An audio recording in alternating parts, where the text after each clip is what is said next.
কৃষ্টি কালচার। ইসলাম আমি মসজিদে মানব, আর মসজিদ থেকে বের হওয়ার পরে পহেলা বৈশাখও পালন করব। এরা নাম কাওয়াস্তে মুসলিম, এরা এখনো পরিপূর্ণ মুসলমান হতে পারেনি। তাহলে এতক্ষণ পর্যন্ত আমি আপনাকে বুঝাতে চাচ্ছি যে সমাজ আছে পৃথিবীতে, সামাজিক রীতিনীতি আছে, আর ইসলামের নিজস্ব সামাজিক রীতিনীতি আছে। এবার তার বিপরীতে বস্তুবাদী সমাজ ব্যবস্থা, যেটা বর্তমান পৃথিবীতে প্রচলিত। পাশ্চাত্য সমাজ ব্যবস্থাকে আমি বলেছি বস্তুবাদী সমাজ ব্যবস্থা। বস্তুবাদ মানে কি? যে জিনিস চোখে দেখা যায় সেটাকে বলা হয় বস্তু, আর যে জিনিস চোখে দেখা যায় না সেটা অদৃশ্য, সেটা বস্তু নয়। তাহলে কি বস্তু? টাকা পয়সা বস্তু, বাড়ি গাড়ি বস্তু, ধন দৌলত বস্তু, জমি জায়গা বস্তু। কি বস্তু নয়? মান সম্মান, মর্যাদা, ভালোবাসা, নেকি, গুনাহ, ঘৃণা, এগুলো বস্তু নয়, এগুলো চোখে দেখা যায় না, এগুলো অদৃশ্য। বস্তুবাদী সমাজ ব্যবস্থা আমাদের সমাজকে ধ্বংস করে দিচ্ছে। বস্তুবাদী সমাজ ব্যবস্থার মূল থিম হচ্ছে টাকা। বৃদ্ধ বয়সে বাপ মাকে কেন দেখবো? বাপ মাকে দেখলে টাকা আরো খরচ হয়, টাকা পাওয়া যায় না। বৃদ্ধ বয়সে বাপ মায়ের পিছনে টাকা খরচ করলে টাকা পাওয়া যায় না, আরো খরচ হয়। কথা বলেন, কি হয়? আরো খরচ হয়। তো বস্তুবাদী সমাজ ব্যবস্থা চলে টাকার উপর। বাপ মায়ের খেদমত করলে যদি টাকা না পাওয়া যায়, আরো খরচ হয়, তাহলে কেন করব? এই জন্য বস্তুবাদী সমাজে, পাশ্চাত্য সমাজে বাপ মাকে যুবক বয়সে নিজের জন্য ইন্স্যুরেন্স ওপেন করতে হয়। সরকারকে টাকা দিয়ে নিজের নামে ইন্স্যুরেন্স ওপেন করে রাখলে বার্ধক্য বয়সে যখন ছেলে মেয়ে দেখবে না, সবাই জানে তার ছেলে মেয়ে দেখবে না, তখন সরকার বৃদ্ধাশ্রমের মাধ্যমে, সরকারি বৃদ্ধাশ্রমে আপনার সিট বুকিং হবে, আপনি সেখানে যাবেন। মরা পর্যন্ত সরকার বেতনভুক্ত কর্মচারী দিয়ে আপনাকে খাওয়াবে। এর নাম হচ্ছে বস্তুবাদী সমাজ ব্যবস্থা, যেখানে মানুষ সকল কিছু করে শুধু টাকার জন্য, বাহ্যিক কিছুর জন্য, অদৃশ্য কিছুর জন্য মানুষ কিছু করতে চায় না। আজকের সমাজে বাপ মায়ের অবস্থা আমাদের যুবকদের কাছে, আমাদের সন্তান সন্ততিদের কাছে কাছাকাছি ওই রকমই। এবং আমাদের বাপ মায়েরাও নিজেদের ব্যক্তিত্ব ভারাত্ব ধরে রাখতে পারেনি, অথচ ইসলামী সমাজ ব্যবস্থায় পিতামাতার অবস্থান কত উঁচুতে। সেই উঁচুর হাদিসগুলো আমি আপনাকে এক এক করে বলবো, শুধু একটা করে আগে উদাহরণ দিয়ে যাই। এটা হচ্ছে বস্তুবাদী সমাজ ব্যবস্থায় পিতামাতার অবস্থান, ইসলামী সমাজ ব্যবস্থায় পিতামাতার অবস্থান কি বলবো। দ্বিতীয়ত, বস্তুবাদী সমাজ ব্যবস্থায় মা বোনদের অবস্থান কি? বস্তুবাদী সমাজ ব্যবস্থায় মা বোনদের অবস্থান হচ্ছে প্রোডাক্ট, পণ্য। প্রোডাক্ট, পণ্য মানে আপনাদের বিরামপুর বাজারে উট গরু ছাগল বিক্রি হয়, ধান চাল গম বিক্রি হয়। তো উট গরু ছাগল ধান চাল গম বাজারে টাকা দিয়ে কিনতে পাওয়া যায়। প্রত্যেক যে জিনিসকে দরদাম করে বাজার থেকে কিনতে পাওয়া যায় তাকে বলা হয় পণ্য। আজকের বস্তুবাদী সমাজ ব্যবস্থায় আমাদের মা এবং বোনেরা পণ্য, প্রোডাক্ট। তারা শুধুমাত্র তাদের চেহারা বিক্রি করে কিছু টাকা ইনকাম করবে, এই পর্যন্তই তাদের মূল্য, এই পর্যন্তই তাদের দাম। যদি চেহারা দেখানোর মতো না থাকে, যদি চেহারা দেখানোর মতো সুন্দর না হয়, অথবা যৌবন শেষ হয়ে যায়, সৌন্দর্য শেষ হয়ে যায়, তাহলে ওই মেয়ের বস্তুবাদী সমাজে আর কোনো দাম নাই, ওই মেয়ের জায়গা তখন ডাস্টবিনে। এই হলো বস্তুবাদী সমাজ ব্যবস্থায় মা এবং বোনদের অবস্থান। আমি আরো উদাহরণ সহ আপনাদের সামনে পেশ করব। ঠিক এর বিপরীতে ইসলামী সমাজ ব্যবস্থায় মা এবং বোনদের অবস্থানটা কোথায়, সেটা আমাকে এবং আপনাকে জানতে হবে।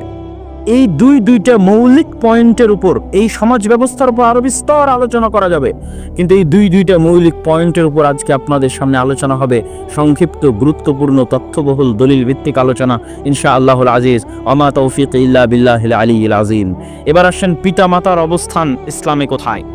রাসূলুল্লাহ সাল্লাল্লাহু আলাইহি ওয়াসাল্লাম পিতা মাতাকে এবং আল্লাহ সুবহানাহু ওয়া তাআলা পিতা মাতাকে উপরে উঠাতে উঠাতে উঠাতে উঠাতে ইসলামী সমাজে পিতা মাতাকে উপরে উঠাতে উঠাতে সবার উপরে, ইসলামী সমাজ ব্যবস্থায় সকলের উপরে এবং গোটা সৃষ্টি জগতে সকলের উপরে, আল্লাহ সুবহানাহু ওয়া তাআলার পরে গোটা সৃষ্টি জগতের সকলের উপরে আল্লাহ সুবহানাহু ওয়া তাআলার পরে স্থান দিয়েছেন।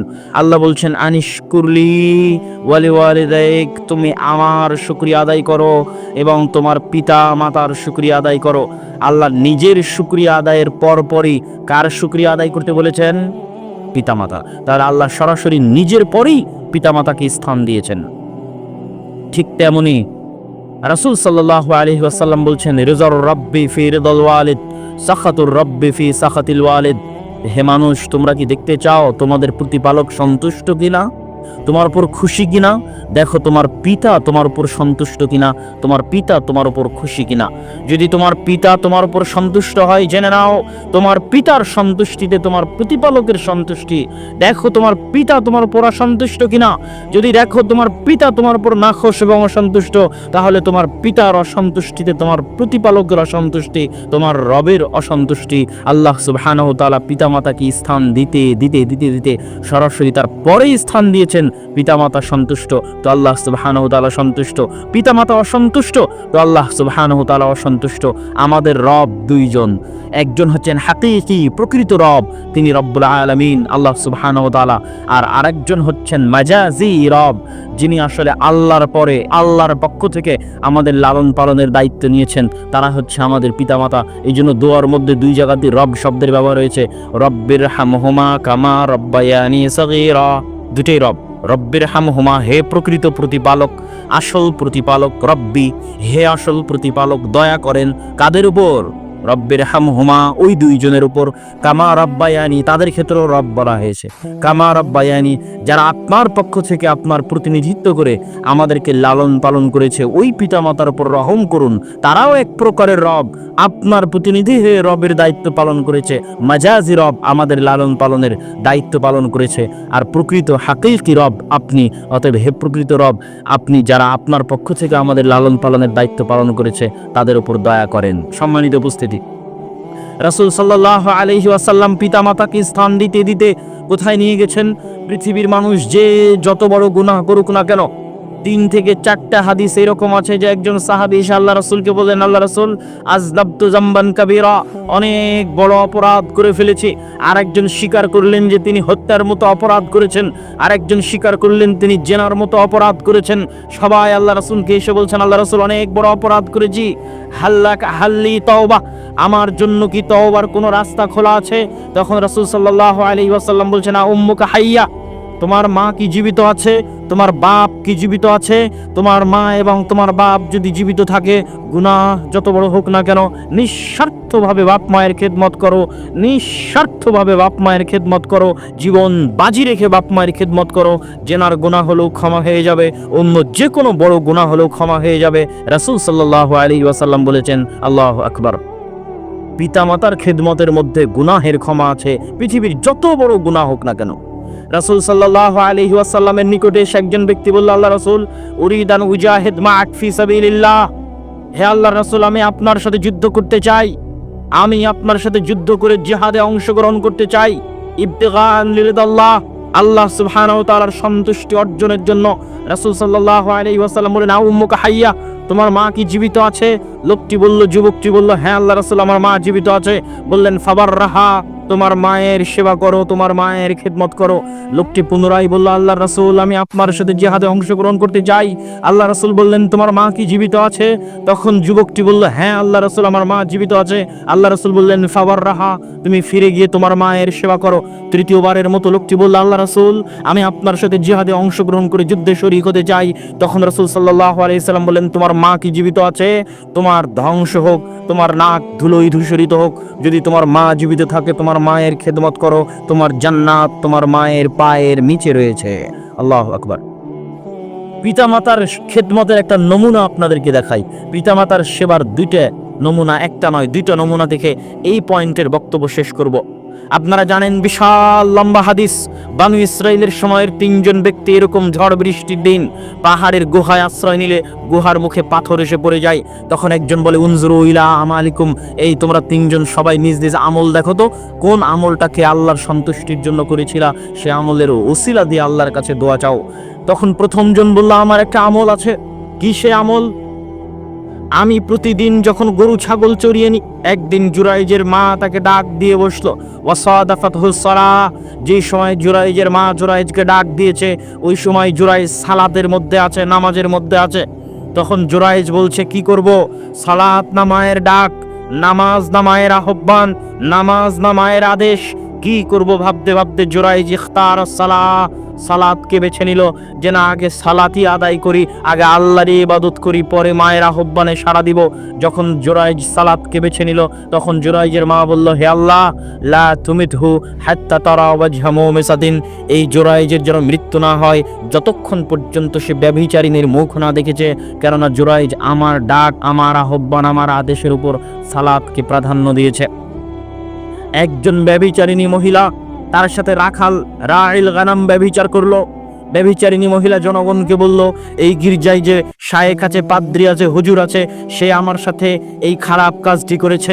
লোকজন জুরাইজের সাওমা গির্জা ভেঙে চূর্ণ বিচূর্ণ করে দিল। যখন সন্তান প্রসব হলো, দিন মাস যাওয়ার পরে, দিন মাস তারিখ পার হওয়ার পরে যখন সন্তান প্রসব হলো, যে সমস্ত বাচ্চা মায়ের কোলে কথা বলেছিল তার মধ্যে এই বাচ্চাটা একজন। জুরাইজ এই বাচ্চাকে জিজ্ঞেস করে বলল, ইয়া সবি ইয়া ওয়ালাদ মান আবুক, এই বাচ্চা বলো তো তোমার পিতাকে। তখন বাচ্চা মায়ের কোল থেকে কথা বলে উঠলো যে অমুক রাইল গানাম, অমুক রাখাল আসলে আমার পিতা। জনগণ বুঝলো যে জুরাইজ নিষ্পাপ, জুরাইজ পাপের সাথে জড়িত নয়। কিন্তু কথা হচ্ছে, জুরাইজ যেই যে অপমানের মুখোমুখি হলো, এই যে শাস্তির মুখোমুখি হলো, এই যে কষ্টের মুখোমুখি হলো, এটা তার মায়ের বদদোয়া কাজে লেগেছিল। তার জন্য, তার মায়ের কোন বদদোয়া, কিসের জন্য? সে আল্লাহর সালাতকে প্রাধান্য দিয়েছিল মায়ের আহ্বানের উপরে। আল্লাহর সালাতকে যদি নফল সালাত তথা ফরজ নয়, যে আদেশ মানলে আল্লাহ সুবহানাহু ওয়া তাআলার গুনাহ হবে না, ওই রকম প্রত্যেক আদেশ মানাটা আল্লাহ সুবহানাহু ওয়া তাআলার নফল ইবাদতের চাইতেও বেশি গুরুত্বপূর্ণ, বেশি নেকির কাজ। তথা 50,000 টাকা দান করলে যা নেকি হবে, 1 লক্ষ টাকা দান করলে যা নেকি হবে, বাপ মায়ের একটা আদেশ শুনলে তার চেয়ে বেশি নেকি হবেই হবে। 50 ওয়াক্ত সালাত, তারাবির সালাত, তাহাজ্জুদের সালাত আদায় করলে যা নেকি হবে, এবং অতিরিক্ত নফল সালাত আদায় করলে যা নেকি হবে। পিতামাতার একটা আদেশ, যে আদেশ শুনলে আল্লাহর অমান্য হবে না, আল্লাহর গুনাহ হবে না, এরকম যে কোনো আদেশ মেনে নিলে তার চেয়ে বেশি নেকি হবে যদি আল্লাহর সন্তুষ্টির জন্য মেনে নেয়।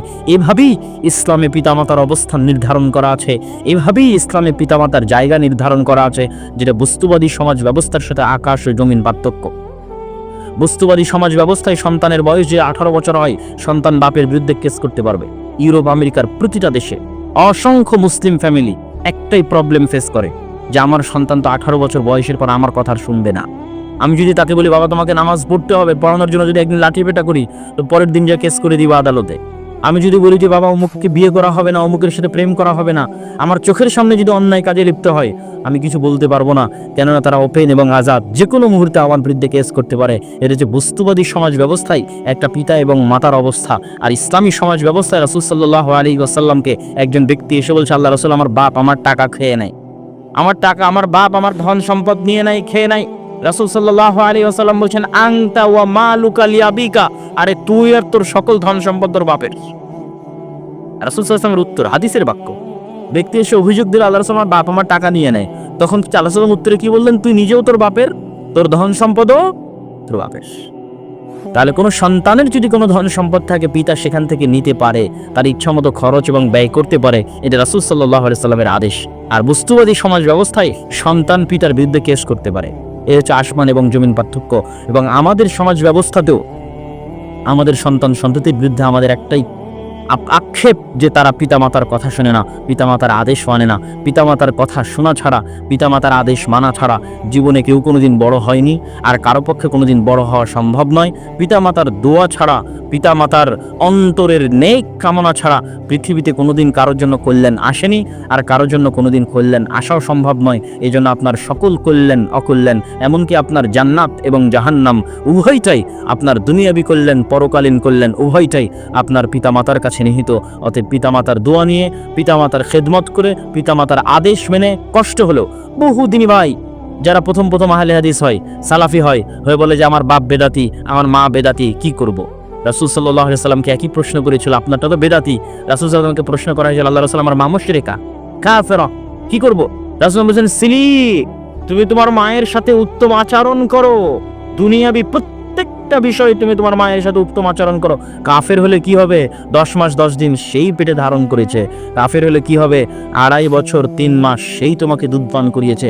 এটাই আল্লাহর আদেশ যে কাফের হওয়ার পরও, মুশরিকা হওয়ার পরও যেহেতু সে বাপ মা, অতএব তার খেদমত করতে হবে, তার সেবা করতে হবে। তাহলে যদি আপনার বাপ মা বেদাতি হয়, আপনার বাপ মা যদি পীরের পূজারী হয়, আর আপনি আজকে আহলে হাদিসে বলবেন যে বাপ মায়ের সাথে ভালো সম্পর্ক রক্ষা করবেন না, বাপ মায়ের সাথে সুসম্পর্ক রক্ষা করবেন না, বউয়ের পাল্লায় পড়ে, তা কোশ্চিনকালও হবে না, এটা জান্নাতের রাস্তা নয়। ওঠেই আল্লাহর আদেশ।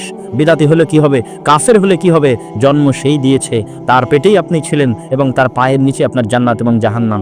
তার জান্নাত তার জাহান্নাম আল্লাহ দেখবে, কিন্তু আপনার জান্নাত আপনার জাহান্নাম তার পায়ের নিচে আছে। যতক্ষণ না তার কোনো আদেশ আল্লাহর বিরুদ্ধে না গেছে, আল্লাহ রাসূলের বিরুদ্ধে না গেছে, ততক্ষণ পিতামাতার আনুগত্য করতেই হবে। তিতা লাগলেও, মিঠা লাগলেও, স্ত্রী স্বীকার করলেও, স্ত্রী স্বীকার না করলেও, আর পিতামাতার দোয়া থাকলে আপনার ধন সম্পদ, পরিবার পরিজন, সন্তান সন্ততি সকল কিছুতে বরকত হবে।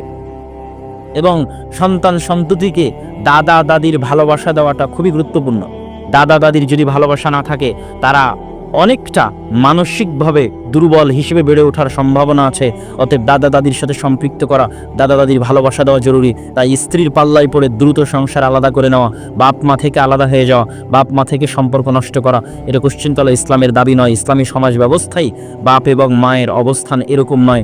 বাপ এবং মায়ের অবস্থান কীরকম, কত উঁচুতে, কত মহান ইসলামী সমাজে হতে পারে, সেটার সামান্য কিছু নিদর্শন আপনাদের সামনে আলোচনায় পেশ করেছি। এবার আলোচনার দ্বিতীয় পর্ব, ইসলামী সমাজে মা এবং বোনদের অবস্থান কোথায়। সমাজ মানে তো তারাই, সমাজের একটা বড় অংশ বাপ মা, সমাজের একটা বড় অংশ স্ত্রী কন্যা, আর সমাজের আর একটা বড় অংশ যুবক। এই মিলেই তো সমাজ। তো এই তিনটেরই কার্যক্রম কি হবে, এটাই আসলে বড় ভূমিকা রাখে ইসলামী সমাজ ব্যবস্থাপনায়। তাহলে মা বোনদের অবস্থা কি হবে? মা বোনদেরকে আজকে বস্তুবাদী সমাজ প্রোডাক্ট বানিয়েছে কিভাবে? আজকে যত মা এবং বোন এই প্যান্ডেলে উপস্থিত হয়েছে, আপনি বাহ্যিকভাবে তাদের গায়ে বোরখা দেখছেন। বারবার আপনাকে বলছে, আজকে মানুষের বাড়িতে বাড়িতে, ঘরে ঘরে এমন ফিতনা প্রবেশ করেছে, এই ফিতনার নাম হচ্ছে মোবাইল। এই বোরখা পরা মেয়েরাই, আমার মায়েরা, আমার বোনেরা, এরাই, এই বোরখা পরে যে সমস্ত মেয়েরা আসছে, আপনাদের কন্যারাই, আপনাদের মেয়েরাই, আমাদের মেয়েরাই, আমাদের কন্যারাই, আমাদের বোনেরাই, এরাই ঘরে ফিরে গিয়ে এরাই ভিডিও করে টিকটক এবং ফেসবুক রিল সহ আরও বিভিন্ন ওয়েবসাইটে আপলোড দেবে 2-4টা ভিউয়ের জন্য। এবং তারা যে নিজেদেরকে প্রোডাক্ট বানিয়েছে, পণ্য, বাজারে বিক্রিযোগ্য পণ্য, বাজারে বিক্রিযোগ্য পণ্য, তার একটা জ্বলন্ত উদাহরণ হচ্ছে ফেসবুকের রিল আর এই টিকটক। এই টিকটক ভিডিওতে একটা মেয়ে যদি দেখে আর একটা মেয়ের তার চেয়ে বেশি ভিউ, 10,000, 5,000, 1 লাখ ভিউ, তাহলে আর একটা মেয়ে 2টা ভিউয়ের জন্য, 2টা লাইকের জন্য কাপড় খুলতে খুলতে উলঙ্গ পর্যন্ত হয়ে যাবে। আমাদেরই মা এবং আমাদেরই বোনেরা। তাহলে সে নিজেকে কত নিচে নামিয়েছে যে তার দাম 2টা লাইক, তার দাম 2টা ভিউ, বাস এই পর্যন্তই তার শরীরের দাম। এই 2টা লাইকের জন্য, ভিউর জন্য সে তার শরীরকে বাজারে নিলামে বিক্রি করতে রাজি আছে। নাউজুবিল্লাহ। তাহলে কোথায় নেমে গেছে আমাদের বস্তুবাদী সমাজ ব্যবস্থা? আমাদের মা এবং বোনদেরকে কোন লেভেলের বাজারে বিক্রিযোগ্য পণ্য বানিয়েছে। আর ইসলামী সমাজ ব্যবস্থায় তার বিপরীতে কি হতে পারে সেটা আমি বলবো, যে মা এবং বোনদের অবস্থানটা কত উন্নত এবং কত সম্মানের সেটা বলবো। কিন্তু আগে বস্তুবাদী সমাজ ব্যবস্থায় কি অবস্থা হয়ে আছে দেখেন। আজকে বিমানে উঠলে যে সমস্ত বিমানবালাদের দেখা যায়, ওই কাজ কি একজন পুরুষ করতে পারে না? পারে। তাহলে ওখানে মহিলা কেন? সে তার যোগ্যতা বিক্রি করে সেখানে বেতন নিচ্ছে না, সে তার চেহারা বিক্রি করে বেতন নিচ্ছে। টিভিতে যখনই আপনি কোনো অ্যাড খুলবেন, সেই অ্যাডগুলো, যে পণ্যের অ্যাড দেওয়া হয়, ওগুলো কি ছেলেরা ব্যবহার করে না? চানাচুর, বিস্কুট, চা কি ছেলে মানুষ খায় না, শুধু কি মেয়ে মানুষ খায়? তাহলে টিভিতে যত অ্যাড আছে, অ্যাডভার্টাইজ আছে, সব অ্যাডভার্টাইজমেন্টে শুধু মহিলা কি জন্য আসে? এটা সে তার যোগ্যতা বিক্রি করছে না, এটা সে তার চেহারা বিক্রি করে টাকা ইনকাম করছে। রিসিপশন থেকে শুরু করে, শোরুম থেকে শুরু করে, রেস্টুরেন্ট থেকে শুরু করে সকল জায়গায় যেখানে যেখানে মেয়েদের রাখা হয়েছে জোরপূর্বক, যেখানে যোগ্যতার কারণে মেয়েরা আছে, আমি সেটার উপর কথা বলছি না, সেটার ক্ষেত্রে পর্দা মেনটেন থাকলেই যথেষ্ট। একটা মেয়ে যদি একটা গার্লস স্কুলের টিচার হয়, সে তার যোগ্যতা বিক্রি করে যদি বেতন ইনকাম করে এবং তার পরিবার এবং তার স্বামীতে যদি কোনো ক্ষতি না হয়, তার পর্দায় যদি কোনো ক্ষতি না হয়, সেটা তার ব্যাপার। কিন্তু যেখানে সে যোগ্যতা বিক্রি করছে না, যেখানে শুধু তাকে জোর করে বসানো হয়েছে তার চেহারা জনগণকে দেখানোর জন্য, রিসিপশন থেকে শুরু করে, বিমানবালা থেকে শুরু করে, অ্যাডভার্টাইজমেন্ট থেকে শুরু করে অসংখ্য জায়গায়, এমনকি আজকের সৌদি আরবেও জোরপূর্বক নারীদের ক্ষমতায়নের নামে অসংখ্য জায়গায় এত % মেয়ে রাখতে হবে মর্মে জোরপূর্বক মেয়েদেরকে ঘর থেকে বের করে চাকরির নামে, ক্ষমতায়নের নামে সেই জায়গাগুলোতে বসানো হয়েছে যোগ্যতার কারণে নয়, বরং চেহারা বিক্রি করার কারণে। অথচ আদম সন্তানের এই শরীরের দাম কত আপনি জানেন? আদম সন্তানের এই শরীর আল্লাহ সুবহানাহু ওয়া তাআলা নিজে হাতে বানিয়েছে। পৃথিবীতে আর কোনো কিছু আল্লাহ সুবহানাহু ওয়া তাআলা নিজে হাতে সৃষ্টি করেননি। এই জন্য বলা হয়েছে আশরাফুল মাখলুকাত, সর্বশ্রেষ্ঠ সৃষ্টিজীব। এই জন্য আদম সন্তানের একটা চুল বিক্রি করলে আদম আলাইহিস সালামের অপমান হবে, কেননা আদম আলাইহিস সালামের শরীরের একটা অঙ্গ হচ্ছে এই চুল, যেই অঙ্গ প্রত্যঙ্গগুলো আল্লাহ সুবহানাহু ওয়া তাআলা নিজে হাতে সৃষ্টি করেছেন, সেটা বাজারে বিক্রি করা যায় না। ওটা বাজারে বিক্রি করলে আদম আলাইহিস সালামের অপমান হয়, ওটা বাজারে বিক্রি করলে হাওয়া আলাইহিস সালামের অপমান হয়। আপনি কিডনি, রক্ত বাজারে বিক্রি করতে পারবেন না, চুল বাজারে বিক্রি করতে পারবেন না, অপমান। আদম আলাইহিস সালামের অপমান, হাওয়া আলাইহিস সালামের অপমান। সেখানে আমাদের মা এবং বোনেরা নিজেদেরকে নিচে নামাতে নামাতে নামাতে নামাতে বাজারে বিক্রিযোগ্য পণ্য বানিয়ে ফেলেছেন, আউযুবিল্লাহ। তার বিপরীতে ইসলামী সমাজে মা এবং বোনদের অবস্থান কোথায়? ইসলামী সমাজে মা এবং বোনদের অবস্থান এতটা সম্মানের, এতটা মর্যাদা, এতটা উঁচু যে আজকে যে পর্দা ব্যবস্থাকে বলা হয়েছে মেয়েদের জন্য অবরোধ, বেগম রোকেয়া লিখেছে মেয়েদের জন্য অবরোধ। এই পর্দা ব্যবস্থা মেয়েদেরকে অনেক উপরে নিয়ে যাওয়ার জন্য দেওয়া আছে। কিভাবে? এটা আমি আপনাকে উদাহরণ দিয়ে বুঝাই। আগের যুগের উদাহরণ তো দিব, আজকের যুগের উদাহরণ দিয়ে আমি আপনাকে বোঝানোর চেষ্টা করি। দেখেন, আদম এবং হাওয়া আলাইহিস সালাম যখন জান্নাতের নিষিদ্ধ গাছের নিকটে গেলেন, তখন শাস্তিস্বরূপ তাদের গা থেকে জামা খুলে পড়ে গেল। তাহলে গা থেকে জামা খুলে পড়ে যাওয়া স্বাধীনতা না শাস্তি? স্বাধীনতা না শাস্তি? আজকেও আপনাদের গ্রামের 5 জন 10 জনকে আপনারা অপমান করতে চাইলে যদি উলঙ্গ করে অপমান করেন, সবাই বুঝবে তারা অপমান করা হলো, ওই মানুষটাও বুঝবে যে আমাকে উলঙ্গ করলো, আমি অপমানিত হলাম। তাহলে উলঙ্গ হওয়া এবং উলঙ্গ করা এটা শাস্তি না স্বাধীনতা? শাস্তি। তাহলে শাস্তি কখন কখন আমাদের মা এবং বোনদের স্বাধীনতা হয়ে গেছে, নাউযুবিল্লাহ। যে তারা উলঙ্গ হবে এটা নাকি স্বাধীনতা? এটা শাস্তি। ন্যাংটা হওয়া, ন্যাংটা করা শাস্তি, এটা কখন কখন তাদের কাছে স্বাধীনতা হয়ে গেছে। এই জন্য আফগানিস্তানের একজন মন্ত্রীকে জিজ্ঞেস করেছিল বিবিসির একজন ইন্টারভিউয়ার, যে ইন্টারভিউ নিচ্ছিল, যে আপনাদের আফগানিস্তানে তো আপনারা মেয়েদের জোরপূর্বক হিজাব আর নেকাব করিয়ে রেখেছেন, এটা তো তাদের ঘরবন্দি করে রাখা, এটা তো দাসত্বের আলামত।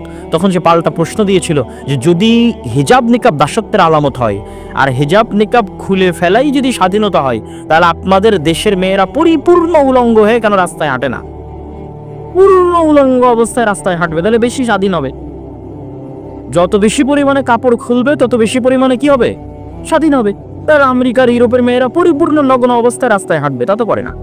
তারা কিছু হলেও তো কাপড় গায়ে রাখে, বরং শালীন পোশাকই গায়ে রাখে, যদিও সেটা তাদের দৃষ্টিতে প্যান্ট এবং শার্ট।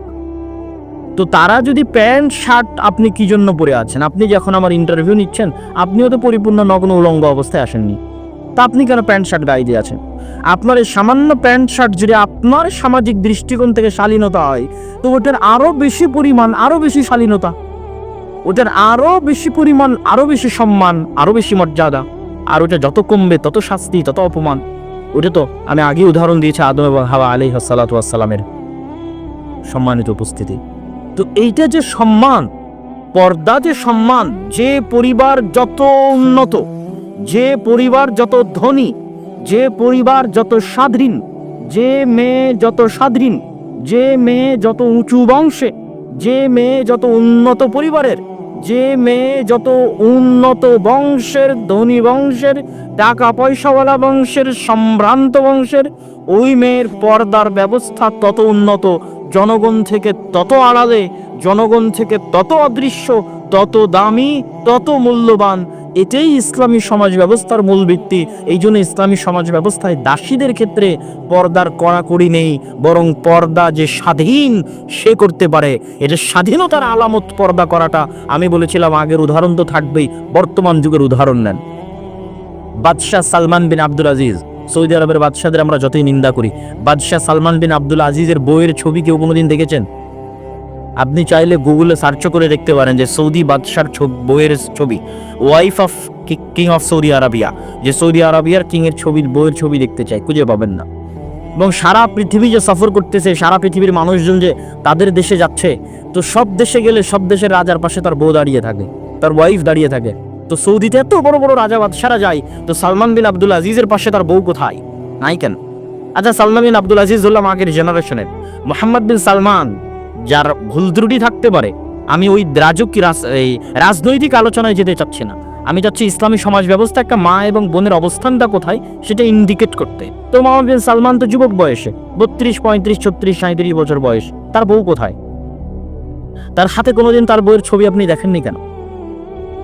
আজকের আধুনিক যুগে মানুষ প্রচুর পরিমাণে সার্চ করেছে যে তার বইয়ের ছবি কোথাও খুঁজে পাওয়া যায় কিনা, পায়নি। এই জন্য অনেক ফেক ছবি ইউটিউব ফেসবুকে ঘুরে বেড়াতে পারে, কিন্তু কোথাও রিয়েল কোনো ছবি তার ওয়াইফের কেউ দেখাতে পারবে না, নাই। তারা কোনোদিন জনসম্মুখে আসেই না। কেন জনসম্মুখে আসে না? আচ্ছা, শুধু এই পর্যন্ত সীমাবদ্ধ নয়। আরব আমিরাতের বা রাজা বাদশাদের আমরা দুর্নাম করতে পারি, কিন্তু আরব আমিরাতের বর্তমান যারা রাজা বাদশাহ, মোহাম্মদ বিন রাশেদ আল মাখতুম বা মোহাম্মদ বিন জায়েদ আল নাহিয়ান, তাদের মা, কোনজনের মা আমার এক্সাক্ট এই মুহূর্তে মনে পড়তেছে না, তাদের মায়ের তারা পাসপোর্ট বানিয়েছে উইদাউট ফটো, ছবি দেওয়া ছাড়া পাসপোর্ট বানিয়েছে। রাজকীয় ক্ষমতা, রাষ্ট্রীয় ক্ষমতা প্রয়োগ করে পাসপোর্ট ইস্যু করেছে। কি ছাড়া বলেন তো? মায়ের ছবি ছাড়া পাসপোর্ট ইস্যু করেছে। এবং অন্য দেশকে বাধ্য করবে, যদি আমার মা তোমার দেশে যায় তো পাসপোর্টের ছবি ছাড়া অবস্থাতেই যাবে, তুমি আমার মাকে তোমার দেশে প্রবেশ করতে দিতে বাধ্য, তুমি ছবিতেও দেখতে পাবে না যে আমার মায়ের চেহারা কেমন। কথা মানে আমি বুঝাতে পারি? এটা হচ্ছে তার দাম, তার মায়ের দাম, মূল্য, গুরুত্ব। যে যে যত অদৃশ্য, যে যত অস্পৃশ্য, যে যত দূরে, যাকে যত কম পাওয়া যায়, যাকে যত কম দেখা যায়, তার দাম তত বেশি। আর যে যত ফাত্রা, 3 নম্বর শ্রেণীর, দাম নাই, ভ্যালুলেস, মূল্যহীন, ওকে রাস্তাঘাটেও পাওয়া যায়, বাজারেও পাওয়া যায়, ফোন করলেও পাওয়া যায়, মেসেজ দিলেও পাওয়া যায়, ডাকলেও পাওয়া যায়, রেস্টুরেন্টেও পাওয়া যায়, কলেজেও পাওয়া যায়, গ্রামের ছেলেরাও পায়, দুনিয়ার সবাই পায়, তাহলে সে ভ্যালুলেস। আপনি প্রধানমন্ত্রীর সাথে যোগাযোগ করতে চান, পারেন কিনা? কল দেন, রিসিভ করে কিনা, কথা হয় কিনা, প্রোটোকল, কেন? উনি অনেক দামি, অনেক উপরে, ওনাকে আপনি অত সহজে পাবেন না। তো ইসলামী সমাজ ব্যবস্থা একটা মা এবং একটা বোনের অবস্থান অনেক উপরে, অনেক দামি, অনেক মহান, যেটা মানুষ তথা বস্তুবাদী সমাজ ব্যবস্থায় কল্পনা করা যায় না। এই জন্য আমি বলেছি, আপনাদের অঞ্চলে বক্তব্য দিতে এসে, নীলফামারীতে এবং আপনাদের এই অঞ্চলের অবস্থা আমি জানি না, আমার যতদূর জানা যে গোটা রংপুর বিভাগের একই অবস্থা, সেটা হচ্ছে আপনাদের এই অঞ্চলগুলোতে মা এবং বোনেরা, যুবতী মা এবং বোনেরা সাইকেল চালিয়ে স্কুল কলেজে যায়।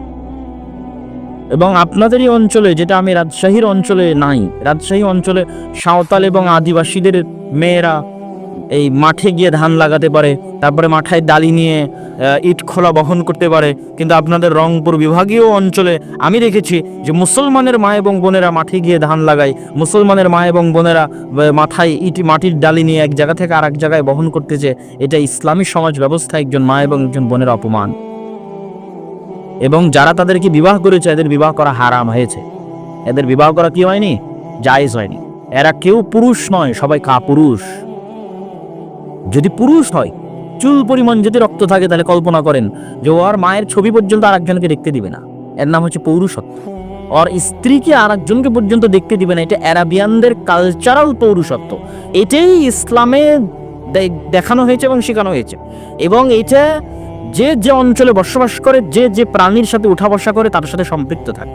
যেহেতু আজ থেকে 20-30 বছর আগে আরবের মানুষরা আজকের মতো এত বিরিয়ানি, ব্রয়লার মুরগি, এগুলো এত খাবার দাবার ছিল না। তাদের আদি খাবার ছিল উটের গোস্ত, খেজুর, গাহওয়া। ওই আদি খাবারে যারা অভ্যস্ত ছিল, তাদের মধ্যে ওই পৌরুষত্ব এখনো আছে। আর বিকৃত অবস্থা এখন যারা আরসি, পেপসি, কোকা-কোলা খাচ্ছে এই যুবক সমাজ, এদেরও ওই খাবারের কারণে তাদের সে পৌরুষত্ব কমে যাচ্ছে। এটা আমি আরাবিয়ান কান্ট্রির কথা বলতেছি। সেই আগের পৌরুষত্ব তাদের মধ্যে, আগের জাজবার তাদের মধ্যে নেই। তো পৃথিবীর সবচেয়ে আত্মমর্যাদা সম্পন্ন প্রাণী হচ্ছে উট। সবচেয়ে রাগী প্রাণীদের একটা হচ্ছে উট।